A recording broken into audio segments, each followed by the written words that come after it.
말씀 같이 보도록 하겠습니다. 같이 보시는 말씀은 마태복음 6장 5절에서 8절까지 말씀입니다. 마태복음 6장 5절에서 8절까지 말씀. 다 차신 줄 알고 한 자씩 교독하겠습니다. 또 너희는 기도할 때 외식하는 자와 같이 하지 말라. 그들은 사람에게 보이려고 회당과 큰 거리 어귀에 서서 기도하기를 좋아하느니라. 내가 진실로 너희에게 이르노니 그들은 자기 상을 이미 받았느니라. 너는 기도할 때에 내 골방에 들어가 문을 닫고 은밀한 중에 계신 내 아버지께 기도하라. 은밀한 중에 보시는 내 아버지께서 갚으시리라. 또 기도할 때 이방인과 같이 중언부언 하지 말라. 그들은 말을 많이 하여야 들으실 줄 생각하느니라. 그러므로 그들을 본받지 말라. 구하기 전에 너희에게 있어야 할 것을 하나님 너희 아버지께서 아시느니라. 아멘. 아멘. 오늘 말씀 가지고 너희는 이렇게 기도하라. 너희는 이렇게 기도하라 라는 제목으로 말씀 같이 나누도록 하겠습니다. 오늘 본문 말씀은 우리가 잘 알고 있는 예수님의 가르쳐 주신 기도, 예수님께서 우리에게 가르쳐 주신 기도에 대해서 다루고 있습니다. 그리고 우리는 이 기도를 주기도문이라고 말합니다. 사실 오늘 본문에서는 왜 예수님께서 제자들에게 그 말씀을 주기도문을 가르쳐 주셨는지에 대해서 기록하고 있지 않습니다. 그러나 병행 구절인 누가복음 11장 1절 말씀에 보면 예수님께서 한 곳에서 기도하고 마치신 후에 돌아왔을 때 제자 중 한 사람이 자신들에게 기도를 가르쳐 달라고 요청하는 데에서 주기도문이 시작되는 것을 볼 수 있습니다. 그런데 그 요청하는 이유가 참 재미있습니다. 누가복음 11장 1절에 보면 한 제자가 예수님께 이렇게 말하고 있습니다. 세례 요한도 제자들에게 기도를 가르쳐 줍니다. 그러니 주님께서도 우리에게 기도를 가르쳐 주십시오 라고 부탁하고 간청하는 데에서 주기도문이 제자들에게 가르쳐지게 되는 것을 볼 수 있습니다. 아마도 그 첫 시작은 썩 좋은 시작이 아니었던 것 같습니다. 왜냐하면 당시에 주목받던 두 사람, 시대에서 주목받던 두 사람을 택한다면 한 사람은 세례 요한이었고 또 다른 한 사람은 예수님이었습니다. 세례 요한에게도 많은 제자들이 있었고 또한 예수님을 따르는 12명의 제자, 예수님께서 직접 택하신 12명의 제자도 있었습니다. 사람들은 아마 세례 요한과 예수님을 비교하며 대했을 겁니다. 이 사람 저 사람 입에서 예수님은 어떻고 세례 요한은 어떻고 그의 메시지는 어떠며 어떻게 가르치고 또 어떤 메시지를 전파하는가 사람들의 입에서 자주 오르내렸을 겁니다. 그리고 그 가운데 예수님의 제자들과 세례 요한의 제자들 사이에 안 보이는 우리가 알 수 없는 팽팽한 긴장감이 조성됐을 거라고 저는 생각합니다. 그래서 예수님의 제자들 알고 계시듯이 참 시기가 많고 항상 높아지려고 다툼하던 예수님을 3년 반 동안이나 따라다녔음에도 불구하고 마지막 그때까지 항상 높은 자리에 앉고자 했던 그들, 다른 말로 이야기하면 주목받고자 했던 그들이 세례 요한의 제자들 역시도 세례 요한의 가르침에 따라 기도하는 모습을 보면서 아마 예수님께 저희도 기도 좀 가르쳐 주십시오 라고 말했지 않았을까 상상해 볼 수 있습니다. 이런 데에서 시작한 이 기도, 이게 왜 중요하냐면요, 당시에 사람들에게 있어서, 아니 유대인들에게 있어서 기도하는 데 있어 지금처럼 우리가 기도하는 것처럼 자유롭게 우리의 생각과 아픔과 고통들을 이야기하는 게 아니라 정형화된 기도문을 가지고 자신의 상황에 맞게 그것들을 낭독하는 방식으로 기도했기 때문입니다. 사람들은 거의 대부분의 시편들, 특별히 시편 가운데서 상황과 어려움 가운데 있는 놓인 시편들, 예배에 사용하는 시편들과 같은 여러 가지 기도문들을 암송했습니다. 그리고 유효적절하게 그 때에 맞춰서 그것들을 낭독했죠. 우리처럼 기도한 게 아니라 정형화된 시편들이나 때로는 다른 기도문들, 랍비들이 가르쳐준 기도문들을 가지고 상황에 맞게 기도하는 방식으로 그들은 기도했다는 겁니다. 그러니 예수님의 제자들도 자신들만의 독특한 기도문이 필요했던 거죠. 그리고 그것을 통해서 세례요한과 제자들과 어떻게 보면 경쟁할 수 있는, 우리가 그들과 달라, 우리는 특별하게 예수님으로부터 기도문을 배웠고 또 그것을 통해서 기도하는 사람이야 라고 뽐내고 싶은 마음에 이 시작이 시작된 것으로 보여집니다. 하지만 어찌되었건 그 시작이 어땠던, 그 출발이 어땠던, 그것을 갖고자 했던 제자들의 마음이 어땠든 상관없이 이 예수님께서 제자들에게 가르쳐 주신 기도문은, 그리고 우리가 소위 말하는 주기도문은 기도 가운데 가장 모범이 되고 또 우리가 언제나 우리의 상황 가운데서 가장 먼저 생각하며 드려야 되는 기도문이라고 말할 수 있습니다. 그러면 이 주기도문을 앞서서요, 예수님께서 누가복음과 달리 마태복음에서는 기도할 때 주기도문 내가 가르쳐 줄 건데, 내가 너희에게 기도문 가르쳐 줄 건데 우선 너희 태도부터 바꿔야 돼 라고 말하면서 오늘 본문을 먼저 가르쳐 주고 있습니다. 예수님께서는 가장 먼저 제자들에게 이렇게 말합니다. 야, 주기도문 외우는 것, 내가 가르쳐 준 기도대로 낭독하는 것보다 더 중요한 게 있다. 그게 무엇이냐면 그 마음 가운데 외식하고자 하는 마음, 다른 사람에게 보이고자 하는 마음들을 다 떨쳐내놓고 하나님 앞에 기도의 자리에 나가야 된다고 말하고 있다는 겁니다. 본문 말씀 5절을 보시기 바랍니다. 또 너희는 기도할 때 외식하는 자와 같이 하지 마라. 그들은 사람들에게 보이려고 회당과 거리에 서서 기도하는 자들이다 라고 말씀하며 외식하는 기도를 하지 말라고 말하고 있다는 겁니다. 그런데 처음부터 유대인들이, 아니 많은 사람들이 이렇게 외식하는 기도를 드렸을까요? 아니요, 결코 그렇지 않습니다. 앞에 말씀드렸듯이 유대인들은 정형화된 기도문을 가지고 기도를 했습니다. 뿐만 아니라 그들은 엄격하게 규칙을 정해서 기도했어요. 그들은 우리가 그런 유대인들의 기도 생활을 엿볼 수 있는 곳이 있는데 바로요, 우리 주위에서 항상 요즘 문제가 되는 이슬람 사람들의 기도 방식입니다. 이슬람 사람들은 하루에 5번 기도해요. 근데 유대인도 못지 않았습니다.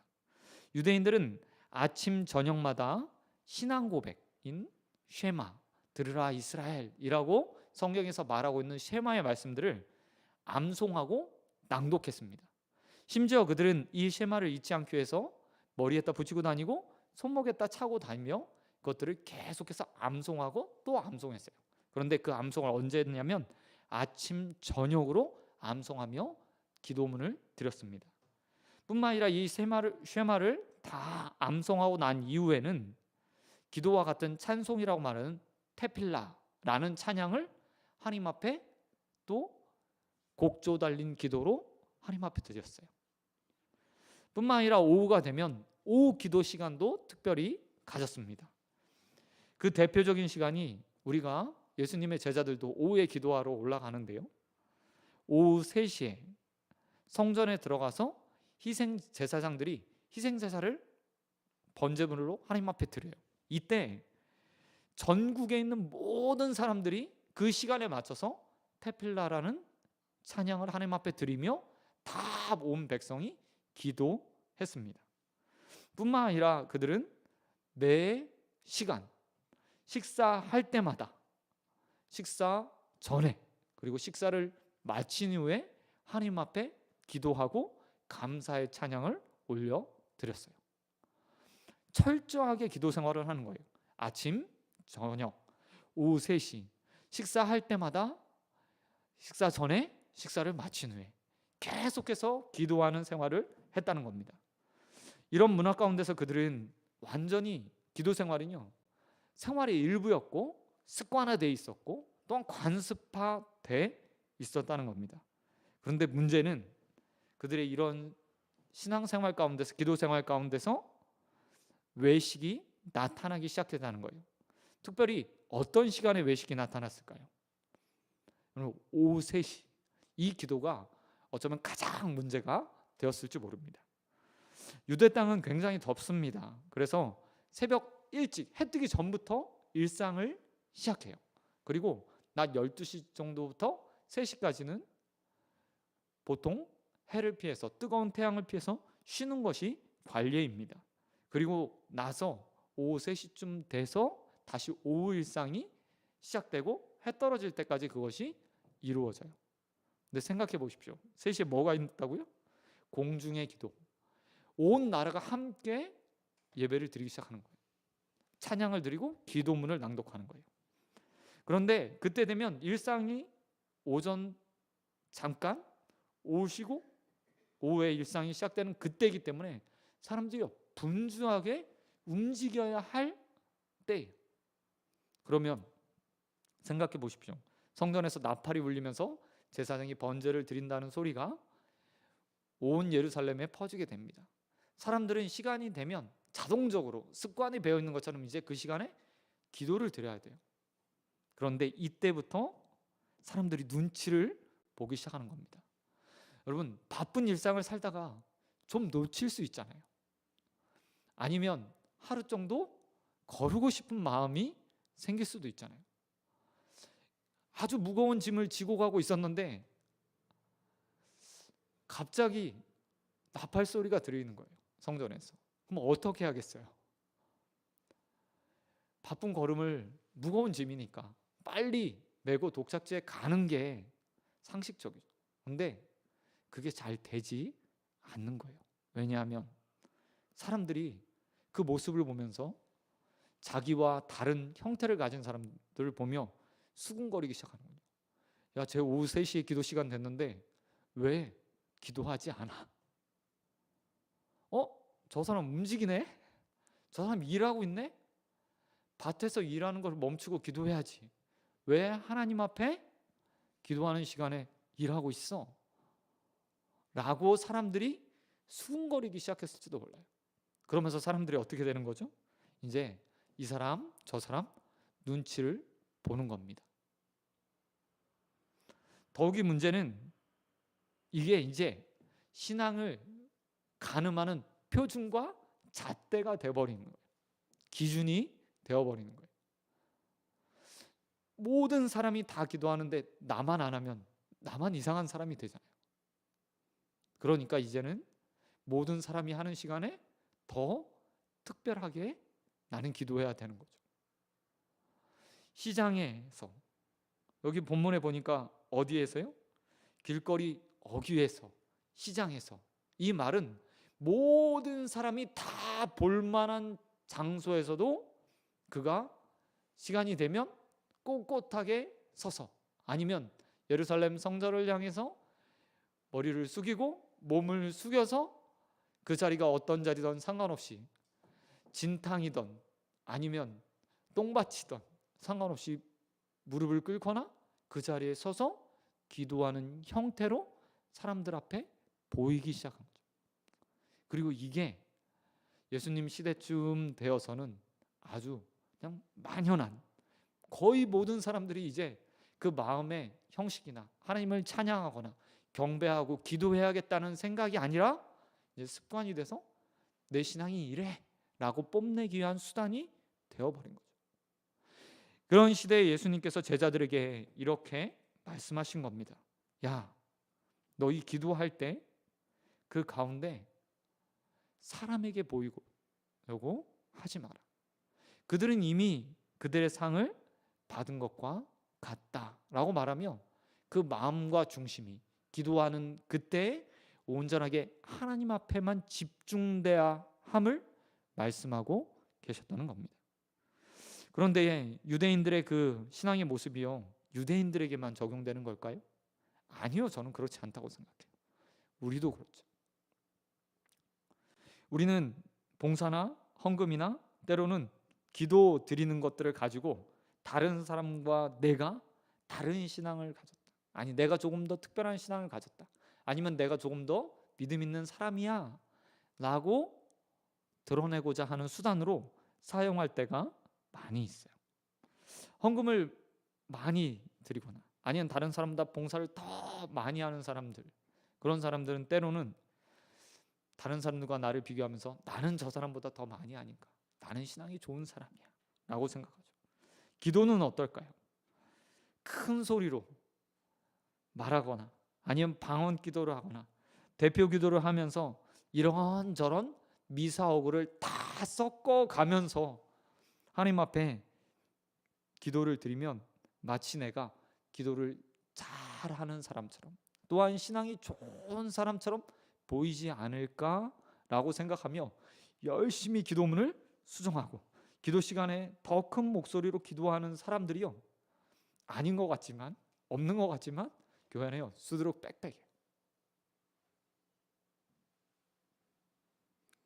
그런 우리를 향해서 오늘 예수님께서 제자들에게 하셨던 말씀을 그대로 하고 계세요. 너도 사람에게 보이려고 기도하지 마라. 기도는 하나님 앞에 드려지는 것이다. 하나님 앞에서 기도하는 것이다 라고 말씀하고 있습니다. 그래서 6절에서 예수님께서는 사람에게 보이게 하지 말고 기도할 때 어디 가서 기도하라고 이야기합니까? 골방에서 기도하라고 얘기해요. 골방이 뭐죠? 아무도 없는 곳, 은밀한 곳, 나만의 장소, 그곳에서 기도하라고 주님께서 말씀하고 계신다는 겁니다. 여러분, 우리 기도를 이야기할 때 많은 수식어가 붙어요. 그 중에 하나가 뭐냐면 하나님과의 대화, 영적인 교제라는 수식어가 기도에 붙어 있습니다. 그런데 한번 생각해 보십시오. 여러분이 만약 누군가와 데이트를 해요. 연애를 해서 데이트를 한다고 생각해 보십시오. 우리 은율이가 커서 데이트를 하는데 남자친구가 계속 제 3자를 끌고 오는 거예요.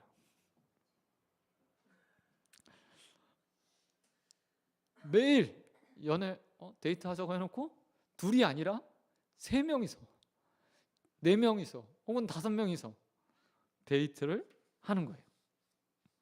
뿐만 아니라 데이트하는 동안에 나한테 집중하는 게 아니라 데이트하는 모습을 바라보고 있는 사람들을 바라보면서 데이트를 하는 거예요. 좋은 차를 가지고 오거나 아니면 좋은 걸 먹거나 아니면 각종 이벤트를 하면서 공공의 장소에서 사람들이 보일 만한 곳에서 아니면 내가 아는 사람들 앞에서 그런 일들을 계속 하는 거예요. 그렇게 된다면 어떻게 되겠습니까? 이 관계가요? 오래 지속될 수 있을까요? 아니요, 은율이 성격을 봤을 때 절대 단번에 아마 근데 일정 부분 사람들이요 그런 마음으로 하나님과 기도를 하고 있는 거예요. 예수님은 그런 우리를 향해서 이렇게 말씀하고 계세요. 골방에서 기도해. 골방에서 하나님과 그 시간은 대화하는 시간이야. 주님과 너와의 관계하는 시간이야. 그 관계에 마치 데이트하는데 다른 사람이 끼는 것처럼 하나님이 아닌 너와 하나님이 아닌 또 다른 사람이 끼면 어떻겠니? 하나님 기분이 어떻겠니? 라고 지금 예수님께서 말씀하시는 거죠. 그러면서 우리에게 말씀하십니다.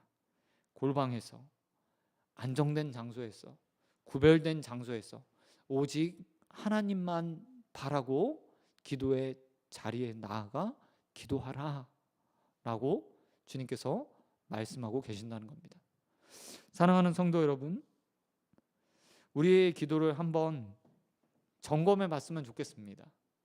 혹시 예수님께서 말씀하신 과거에 예수님의 시대에 살았던 사람들처럼 많은 사람에게 나의 신앙, 나의 믿음, 내가 이렇게 섬겨, 나 이렇게 기도해 잘해 라는 마음으로 하나님 앞에 기도하고 계십니까? 아니면 정말 하나님과 대화하기 위해서 좋은 관계를 맺기 위해서 은밀한 곳에서 하나님과 관계, 나와 하나님만이 아닌 것들을 놓고 기도하고 계십니까? 정말 우리의 기도가요 오늘 예수님이 말씀하신 골방에서 드려지는 기도와 같은 기도가 되어지길 우리 주님 예수 그리스도의 이름으로 축원드립니다. 그런가 하면 두 번째로 오늘 예수님은 기도할 때 이방인과 같이 중언부언하지 말고 기도하라고 이야기하고 있습니다. 여기 중언부언하다라는 말은 헬라어로 바탈로게오라는 말입니다. 이 말은 바토스라는 말에서 유래된 말인데요. 바토스는 말 더듬는 자, 뭐 이런 의미를 가지고 있어요. 말을 더듬는다. 그래서 바탈로게오는 무의미한 말을 계속해서 반복하면서 의미 없는 말을 중얼거리는 상태, 이거를 중언부언이라고 이야기해요. 다시 말해서 반복적으로 어떤 말을 계속해서 하는 것, 이걸 오늘 중언부언하다, 헬라어 의미의 중언부언하다가 됩니다. 당시에 이방인들의 종교를 보면 주문이나 주술 같은 말을요, 자신의 신에게 계속해서 읊조리면서 기도하는 행위들이 있었습니다. 이것들을 통해서 그들은요, 자신의 신이 이렇게 반복적으로 계속 기도하면 들어줄 거라고 생각했어요. 소위 불교에서 보면 나미아미타불 관세음보살 이걸 무한 반복해서, 뜻이 있지만 그걸 무한 반복해서 읽는 거랑 똑같은 거예요. 근데 앞에 말했듯이 유대인들은 전혀 다른 방식으로 기도했잖아요. 그죠? 정해진 기도문을 가지고 낭독하는 방식으로 기도했어요. 그럼에도 불구하고 예수님께서 지금 제자들을 향해서 이렇게 말해요. 너희도 이방인들처럼 중언부언하지 마. 반복해서 기도하지 마. 계속 똑같은 말 하며 주님께서 들어줄 때까지 기도하지 마 라고 말하고 있다는 거죠. 그렇다면 왜 이렇게 예수님께서 말씀하셨을까? 그것은 다른 것이 아니라 언어적으로 유대인들이 중언부언한 것이 아니라 유대인들이 가지고 있던 형태의 기도 때문이었습니다. 그것은 유대인들이요, 앞에 말씀드린 테필라와 같은 기도문, 아니면 때로는 정형화된 기도문을 가지고 상황에 맞춰서 기도하는데, 그 기도문이 시편 보세요. 긴 것도 있고 짧은 것도 있어요. 근데 문제는 짧은 거예요. 그래서 유대인 랍비들이 제자들을 가르치면서, 또한 유대인들을 가르치면서 뭐라고 얘기했냐면, 야, 기도라는 게 일종의 말하면 분량이 있어, 분량이. 그러니까 이 기도문을 이 정도는 반복해서 암송해야, 또한 이 정도 시간은 채워줘야 기도한 거랑 똑같아 라고 가르쳤던 것 같아요. 무의미한 말은 아니지만 그 가운데 기도문을 계속해서 무한 반복하듯이 기도했던 거예요. 이 모습을 보면서 예수님께서 뭐라고 얘기한다고요? 중언부언하지 말고 하나님 앞에 딱 필요한 것만 기도해 라고 말씀하고 있다는 거죠. 저희 집에 한 아이가 있습니다. 이 아이는 중언부언하지는 않지만 무한 반복하는 아이예요. 아침부터 자신이 이루고자 할 일이 생기면 아침에 일찍 찾아와서 말하기 시작합니다. 그리고 그것이 이루어지기까지 며칠이고 반복해서 이야기를 해요. 이런 친구가 있어요. 근데 부모로서 저희는 이 아이의 요청을요, 간청을 반복해서 말하는 그 아이의 것들을 보통은 들어줘요. 왜냐하면 그 아이가 말 그대로 아이니까, 아이기 때문에 들어줍니다. 예수님도 어쩌면 이런 의미에서 그렇게 말씀하셨을지 몰라요. 우리가 잘 알고 있듯이 아이의 시절에, 믿음이 어렸을 때 기도를 가지고 일종의 말하면 떼쓰듯이 반복해서 들어줄 때까지 무한히 기도를 하죠. 그리고 하나님은 그 모습이 너무나 귀엽고 사랑스럽고 그 신앙이 아이와 같다는 것을 알기 때문에, 미성숙했다는 걸 알기 때문에 들어주실 때가 있어요. 근데 문제는 무엇이죠?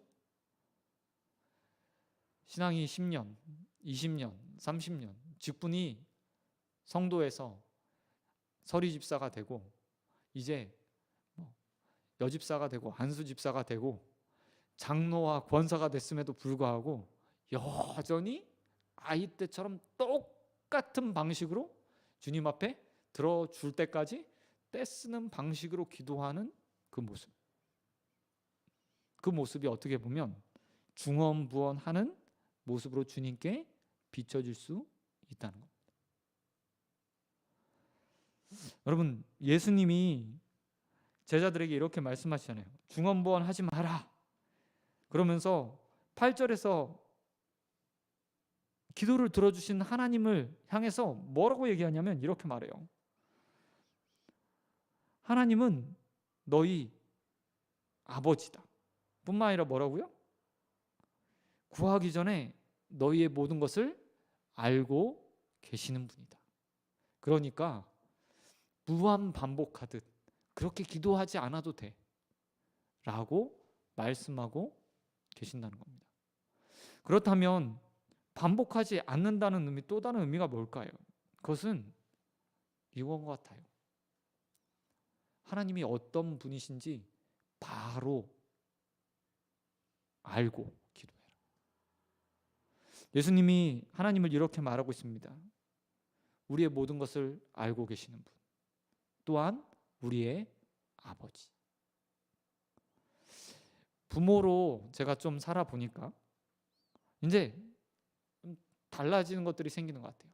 어렸을 때 제가 경험했던 저희 부모님에 대한 좀 불평, 원망, 안타까움 뭐 이런 것들이 어렸을 때는 있었죠. 근데 지금은 좀 이해가 돼요. 그리고 그 이해된 마음을 가지고 제가 아이들을 대할 때 좀 다른 태도로 대하게 되는 것 같아요. 청년 때 성격이었으면 만약 아이가 무한 반복하면 아마 혼냈을 거예요. 제가 딱 그랬거든요. 처음 전도사 생활을 할 때 유치부 아이가 예배 시간에 정말 무한 반복해서 같은 질문을 계속 하는 거예요. 굉장히 활발하고 좀 궁금증이 많았던 아이였어요. 근데 이해될 때까지 똑같은 질문을 계속 예배 시간에 하는 거예요. 설교하는 동안에. 그래서 한 번 제가 버럭 화를 냈죠. 야, 그만 좀 해. 설교를 할 수 없잖아. 라고 화를 냈어요. 근데 지금 똑같은 일이 생기면 저는 그렇게 하지 않을 것 같아요. 아이를 키워보고 제 아이를 양육해 보니까 마음이 달라지는 거예요. 근데 하나님 아버지의 마음도 똑같죠. 하나님은 인간의 아버지보다 더 자신의 자녀들을, 우리들을 아시는 분이에요. 이해하시는 분이죠. 필요를 채워주실 수 있는 분이고 또한 모든 것들을 가지고 계시는 분이에요. 사실 전능하신 하나님은 우리가 말하기 전에 이미 기도의 자리에 나와서 주님, 깊은 한숨 속에 주님이라고 말하는 동시에 네 맘 내가 다 알아. 너 필요한 것이 무엇인지 다 알고 있어. 그리고 이미 들어줄 준비도 다 계신 분이에요. 단지 뭐 하는 거예요? 기도의 자리에서 자녀들의 음성을 들어주면서 그 아픈 마음, 그리고 채워지지 않는 그 마음, 내려놓을 수 없는 그 마음, 해결되지 않은 것으로 인해서 이미 상처나 버린 그 마음들을 해결해 주시기 위해서, 보듬어 주기 위해서, 싸매 주기 위해서 기도할 수 있는 시간들을 허락하시고 하나님과 교제할 수 있는 시간들을 허락하실 뿐이에요. 그 믿음을 가지고 주님 앞에 나간다면 우리가요, 어린 아이처럼, 저희 집 아이처럼 무한히 반복하면서 될 때까지, 들어줄 때까지 말할 필요가 없는 거죠. 믿음이 있잖아요. 주님은 나를 너무나 잘 아시는 분이에요. 또한 내 기도 가운데 이미 응답해 줄 준비가 되어 있는 세상의 아버지보다 더 나를 사랑하시는 참 하나님 아버지야 라고 믿고 있다면 기도의 자리에서 그렇게 우리가 떼쓸 필요 없는 거죠.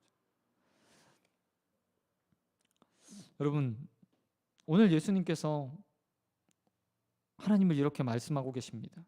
하늘에 계신 아버지는 우리에게 있어야 할 것을 아시는 아버지다. 필요를 이미 아시는 분이다. 그러니 기도의 자리에서 성인처럼 아버지를 좀 이해하는 자처럼, 그리고 아버지와 그 문제를 상의하는 마음으로 기도 드렸으면 좋겠습니다. 그래서 하나님 보시기에 야, 너 이제 좀 많이 컸구나. 네가 좀 이제 예수 닮아가는 모습에 조금 왔구나 라고 칭찬받을 수 있는 시간이 되기를 주님의 이름으로 축원드립니다. 말씀 맺도록 하겠습니다. 우리 교회가요, 매일매일 기도가 끊기지 않은 교회가 됐으면 좋겠어요. 하지만 오늘 말씀처럼 나 혼자 기도하고 다른 사람에게 보이기 위해서 기도하는 교회가 되지 않았으면 좋겠습니다.